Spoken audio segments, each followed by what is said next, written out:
Hey guys, in this video, I want to give you a short list of what I would call relatively unknown hacks that are really helpful as a pro detailer if you find yourself in some difficult situations for exterior detailing specifically. Let's talk about water spots first. What we always talk about in the detailing world is how to avoid water spots, whether we're using hard water, soft water, a DI tank. These are the obvious answers on how to avoid them, okay? But inevitably, if you're a mobile detailer and you're washing in direct sun, like for example, I'm doing in this Tesla, even though part of it's shaded, you are going to have to deal with water spots at some level. Unfortunately, in the detailing world, the water spot specific removal products are actually relatively expensive, and they're also kind of difficult to use, especially in direct sun. It's a little ironic that you get water spots in direct sun and the water spot remover products don't want to be used in direct sun. So what is one of the most inexpensive hacks you can use to get rid of water spots on car paint, not glass, in a very inexpensive way?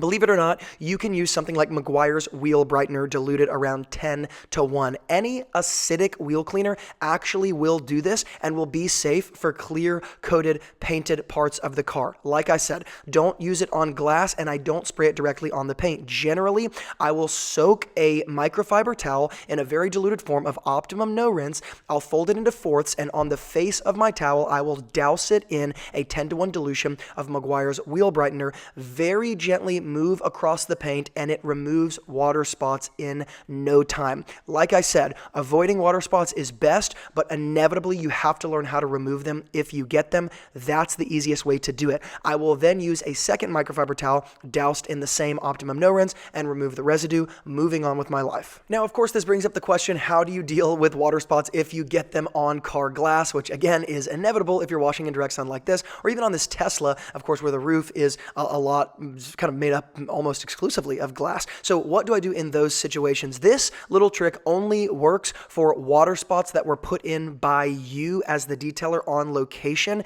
It's not going to work for hyper etched in water spots, but 4/0 steel wool, which for those of you who don't know is basically just a very refined and fine strand, let's say, of steel wool, or bunch of strands of steel wool. It is not as hard as glass, so it doesn't technically scratch glass, but it will remove mineral deposits from glass without you having to use any liquid or anything like that. And I actually don't suggest using any liquid or any lubricant because steel wool will actually rust and it sheds a little bit when you use it. So if those shedded pieces or those shed pieces get water on them of any kind, they will rust on the car. But 4/0 steel wool is the easiest way to remove water spots and mineral deposits on car glass that were put in by you. It's also extremely safe. It's also a way to avoid clay barring the windows, so you can sort of knock out a 2-for-1 in that process. The next hack that I want to highlight here just speeds me up in my exterior detail process because I'm getting rid of debris. This is particularly true if you're working on an exterior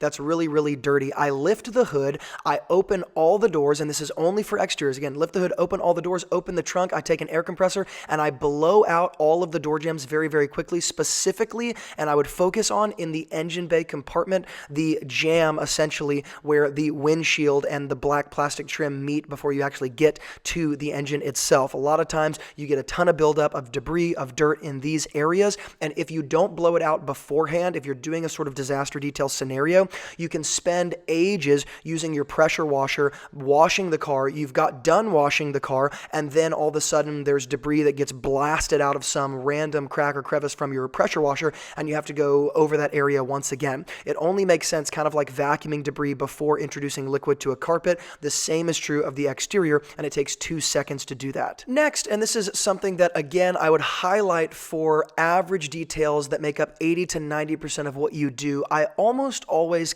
keep a synthetic clay mitt inside of my soap solution anytime I'm going around a car. Of course, I let clay barring be something I do afterwards. I reserve it for something afterwards. I reserve bug detail for something after the agitation wash. I even reserve lower rocker panels for something after the wash. But inevitably, when you're in the moment, there are going to be areas of a car that you're washing where you notice, oh, there's this really big piece of tree sap that's here, this big miscellaneous dirt or whatever, and because you're standing there in front of it and you have your soap solution right there, there's really no reason you can't just very quickly take care of it. And I don't like using a regular clay bar for this because I don't like sticking clay into my soap solution. It would work for that, but I like the clay mitt because it absorbs so much water from kind of its like microfiber spongy back end, and it's really easy to just use use in the moment, right? Clay can be a little finicky depending on the area you're using it on.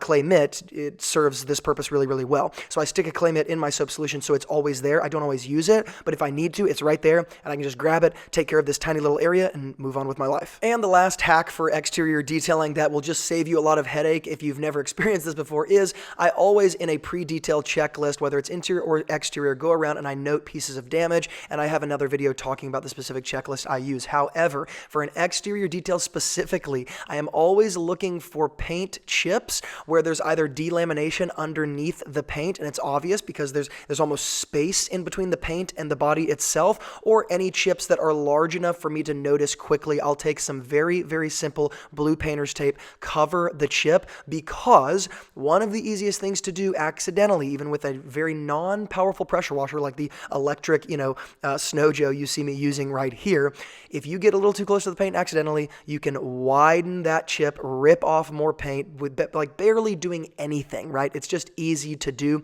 and it's easy to not think about in the moment. Covering it with blue painter's tape is covering it with a type of paint that doesn't have a super strong adhesive, so when you pull it back off, it's not going to pull any paint off with it, and it's just a way where I hedge against liability and hedge against a problem that I don't want to have to deal with in the first place. Hopefully those small hacks help you in your exterior detailing process. Remember, guys, if you want to grab my full list of tools and products I suggest for pro detailers, check out the free resource, the Pro Detailing Toolbox, below in the YouTube description box. And as always, from Luke here at Wilson Auto Detailing, remember, a great detailer is always learning, and I will see you in the next video.